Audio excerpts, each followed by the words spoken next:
Nazis built 42,500 camps, study finds.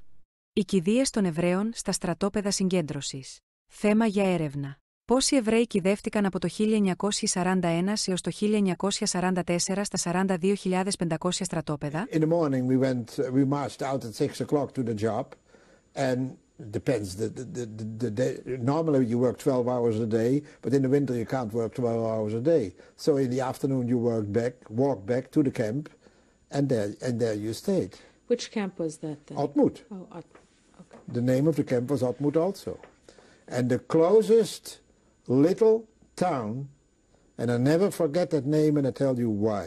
The never ever closest town there was the village of Gogolin. Gogolin. And I know that because in Ottmut we had a janitor. And he always stayed in the camp for all the little jobs. And when somebody died in that camp, there was not a crematorium. He was buried on the Jewish cemetery in Gogolin. And if he always asked me to help him washing a dead person, I did it already when I was 18 years, doing a tahara. Tahara is the... Tahara is what a it wash, is. the wash, and then we put them in a sheet and on a wheelbarrow and brought them together and digged the grave and brought them to the Jewish cemetery in Gogolin. Who was this janitor? The janitor, I still remember his name. He was Polish. His name was Josef Bienenstock. A Jew? Oh, yeah. How did he have... Who gave him permission to carry out burials? I mean... Was that common? There it was common because we didn't have a crematorium, we didn't have gas chambers, we didn't have anything else than a cemetery. And the closest cemetery to that camp was the cemetery of Gogolin. So there, and I helped him. He asked me, Herman, you think you can do that? Now, in the first place, I remember the first two people were Dutch. I still remember their name. The last name was Smalhout, Smalhout, and the second was Heertje, Heertje. And that Mr. Heertje, his son, I met after the war. And I told him that I buried with Joseph Bienenstock, his father, on the cemetery in Gogolin. What kind of prayers were said when a person was buried? What kind of? Prayers. There were no prayers. There were no prayers.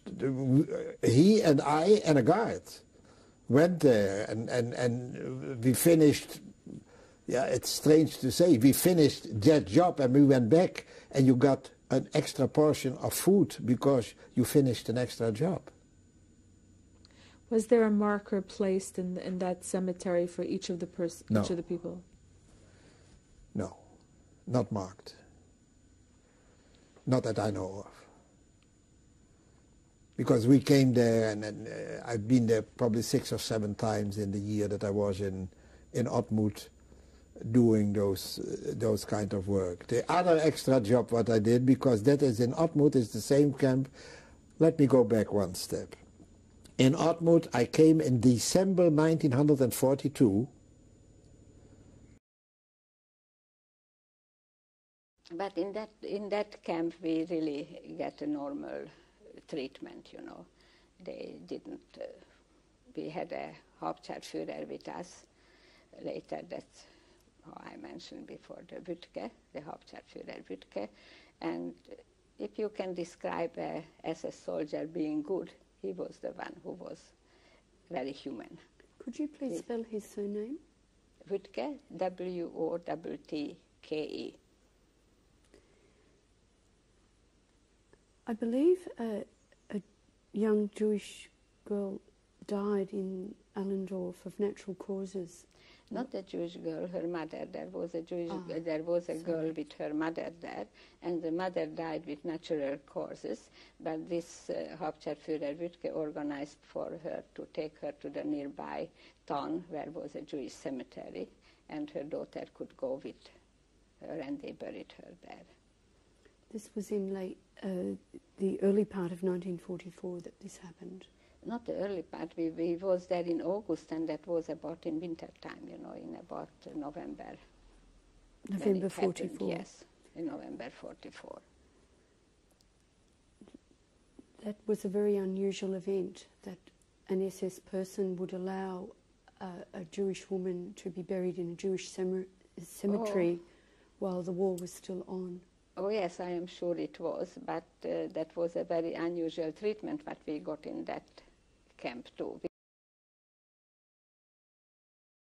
Let's go back to your dad for a minute. Do you recall the last thing he said to you and you said to him? No, I wish. No, I wish I did. I wish I could. My father was in the end it was very, I don't know, I don't remember nothing in that. Were you there with him when he died?